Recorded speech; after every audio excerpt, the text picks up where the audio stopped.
Aren't you Maria? I'm not your Mary. So, you're Maria? After waiting for what feels like years, Konami and Bloober Team have started to roll out the final push of marketing for their highly anticipated Silent Hill 2 remake. And they've gone about promoting this game probably in the most autistic way possible, just, months of silence and then just info dumping way too much to digest at one time. And this time is no different, as we've got a brand new story trailer, which is going to be the focus of today's video, and a bunch of the usual suspects like IGN and GameSpot have been given a few hours to play the game and give their thoughts on it, which I'll be going over in another video, so subscribe for that. So, the story trailer. I think it's pretty cute how Bloober Team and Konami have opted to pretty much recreate that pre-release trailer that dropped at E3 way back when E3 was, still even a thing, and I was young, dumb, and full of anticipation for the next installment of the then new Kids on the Block Silent Hill. And this trailer does a much better job at outlining the tone of the game than the previous trailers have, with one glaring exception. This trailer, much like the original E3 trailer, focuses on what I would define as the most pivotal scene in horror game history, the Maria behind bars scene. Are you confusing me with someone else? You were always so forgetful. Remember that time in the hotel? Maria? You said you took everything. But you forgot that videotape we made. I wonder if it's still there. How do you know about that? Aren't you Maria? I'm not your Mary. This has to be one of the first times I had shivers running down my spine from a video game.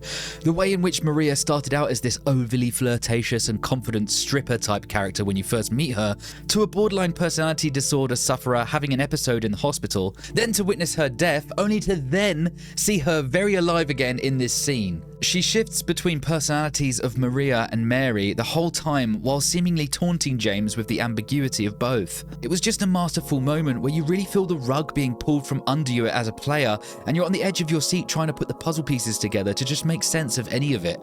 And much of the impact of this scene was down to Monica Horgan's voice work. You could distinctly hear her tone go from soft and playful to sinister and nightmarish with this line. I'm not your Mary. I'm not your Mary. Wait, let's try and do it. Let's try and get it right. I'm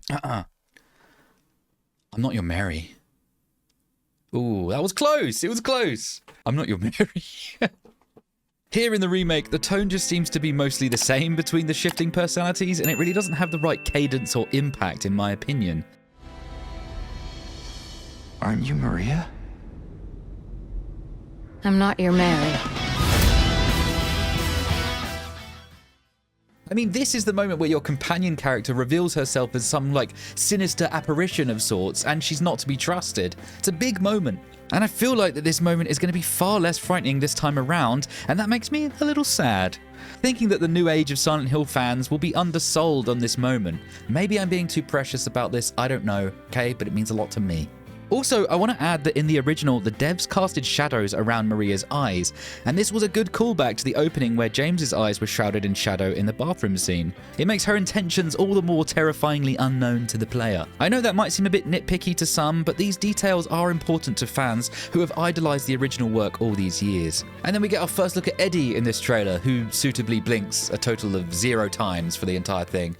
Put the gun to their head. You can't just kill someone because the way they looked at you.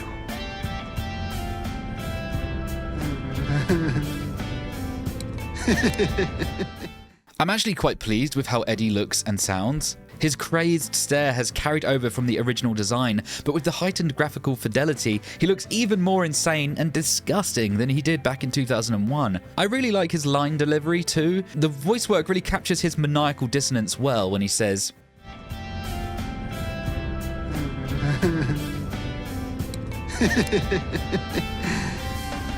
You should see your face, too.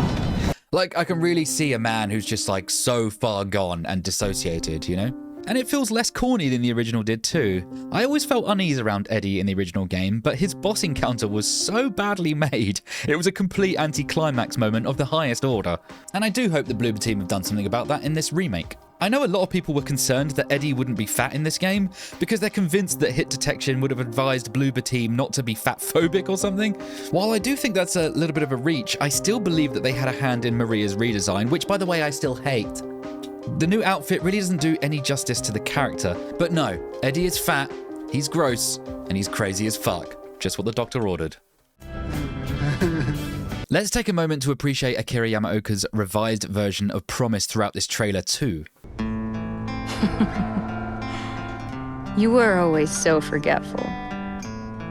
Remember that time in the hotel? Are you taping again? Come on. I don't know why, but I just love it. As far as I'm concerned, there are a few composers in the video game industry that make music that defines a generation. And Akira Yamaoka is definitely one of them. His style is so influential and it's been imitated so many times over the years, but no one does it quite like him.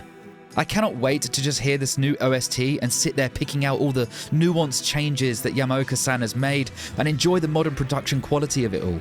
I bet there were so many tracks that didn't make it onto the original Silent Hill 2, and Yamaoka-san's had plenty of time and years to flesh some of them out, and I hope we're going to get some on this new OST. The trailer shows a bit more gameplay of James walking about doing stuff, which we've kind of seen in the other trailers at this point, and then we get another iconic line from the OG game 2 from Angela. For me, it's always like this.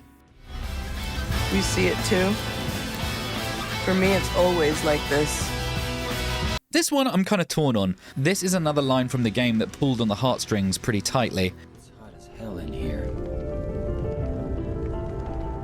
You see it too?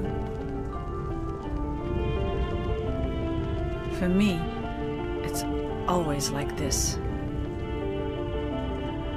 I think this line and Mary's letter to James at the end of the game are the two moments where you have to just keep reminding yourself that men don't cry, yeah? You have to keep it together. Men have feelings and they cry too. I don't think the new Angela butchers the line, and I'm just going to come out and say it, I don't actually mind the new Angela voice. Her character model in the graveyard of a previous trailer, she looked absolutely bizarre and terrible. All the other scenes that we've seen her in, I've always said that she looks and sounds just fine. Hopefully Bloober Team have had a chance to look at that graveyard scene again and, polish it up a little bit. Overall, I think this trailer will probably sell the game to a lot of people. I can see the general sentiment from the audience in the comments that they are really happy with how this looks and how much of an improvement it is over the previous trailers. For me, I'm pretty much exactly where I was before I watched the trailer. I'm sort of like a concerned neighbour, sort of peering over the fence, scrutinising what you're doing, but ultimately I just kind of want the best for you.